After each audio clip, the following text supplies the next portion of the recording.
I'm Purday. I'm going to guide you through a demo on how to do a painting outside. Now, you'll have had a chance to size up your surroundings. You've been here for a few hours, you'd have had your first flat-foot meal, and I'm going to show you what it's all about.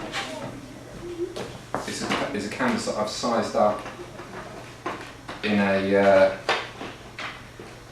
brown, or in Constable Styly, a bowl. Okay, is a technical term, B-O-L-E. So I suppose it's meant to be like the colour of a trunk, a natural colour, earthy colour. So before I start, what I should say is that painting is a really difficult process, and particularly when you're outside, when you've got wind to contend with, insects, changing the lights, finding even ground to put your easel on, or even if you're sitting on a little chair propped up, you've got all those things to contend with. Put in a basic compositional framework. You can either put a high horizon in, okay. Obviously that will get loads more of your landscape in, okay, more to guide your eye in into the scene. But I'm not going to do that. I'm going to do a lower horizon, okay. Now, while I'm painting, I'm making sure that I'm mixing enough water, okay, with the paint to make it easier to apply it, okay. And I'm going to go for quite a low horizon, okay. I'm going to go that low. One of the things you should avoid, right, is aiming for a horizon that is slap bang in the middle of your composition. Okay, it's too symmetrical. There's not enough interest or enough to get you interested in the composition. Let's get more white on my palette. Plenty of white there, that will last me. Okay, I'm going to whack that in at the top. Okay.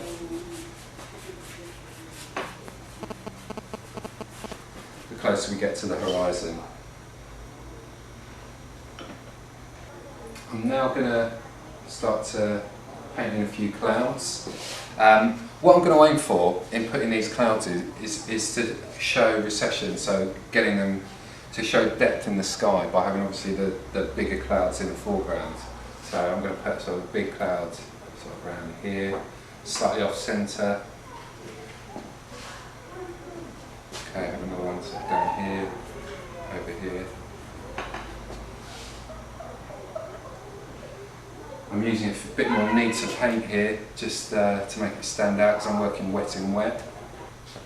I think it's always good when you're painting a sky to give it a dynamic.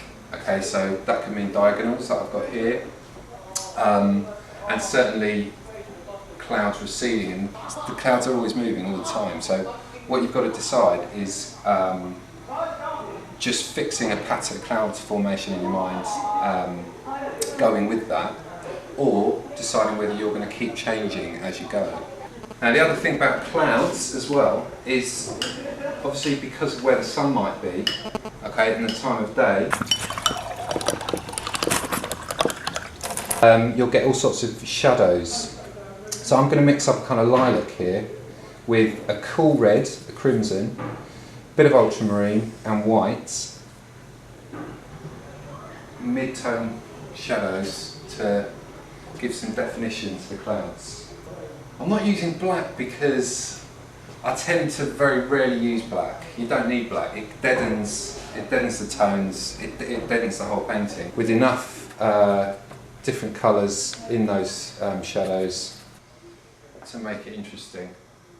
If you're changing colour or hue, certainly when you go from light to dark, always change your water. So for the grass or fields, I'm going to use cadmium yellow, a little bit of ochre, and some cobalt blue again. I'm going to mix up plenty of that, and let's whack in those fields. That red coming through the greens is quite nice. Red always makes your painting come alive. I am going to go with a pathway, okay, and I'm just going to have this sort of path, maybe a bit darker, a bit of blue in there as well. One of the main mistakes some people make is by putting things slap bang in the middle of your composition. Your eye's drawn to it straight away. Try to keep things off to one side so that it's working with what compositional decisions you've made, such as this pathway here that's sort of taking your eye in. What I tend to do with trees is put in the dark trunk, etch the trunk out first, and then build the foliage around the trunks. I put a tree here, okay. I'm going to have it kind of basic sort of branch structure, lightly done, okay. You might have thin of that a little bit later, but essentially I'm putting the main shape of that tree in there, and I'll come back to it. Got some water here as well. That's going to kind of echo that path.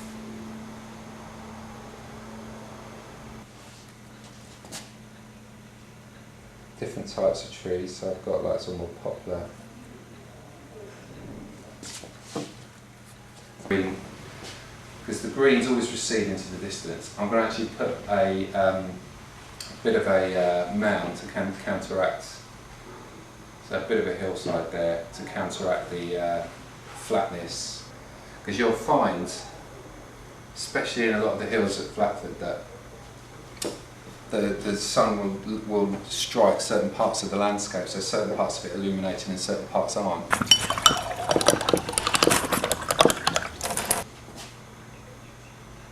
Different types of trees, so I've got like some more poplar.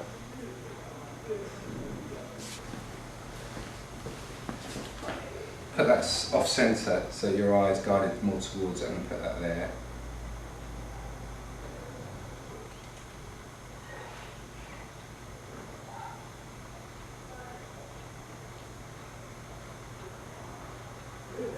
Start to layer the fields a bit as well, just to show demarcations. A few more details. I'm going to leave the sky as is. I'm just going to put a bit more detail into the actual tree. I was plodding along for their afternoon nap. Okay, just plodding off into the other fields. It looks like they're going to church, but also give a good sense of depth to your painting. Show distance.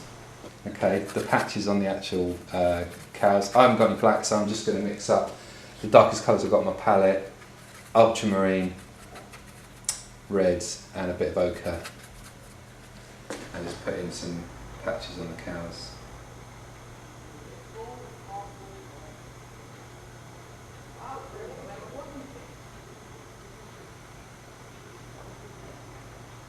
That one's missing a leg.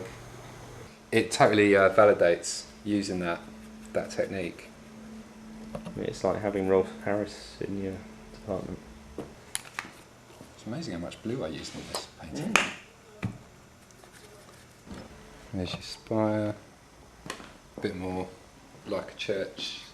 The other thing about trees as well is that there's so many different shades of green as well. Some more bluey green, some more yellowy, some, depending on the light, can just be very, very dark.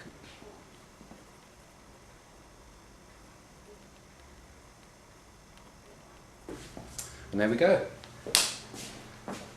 in a nutshell.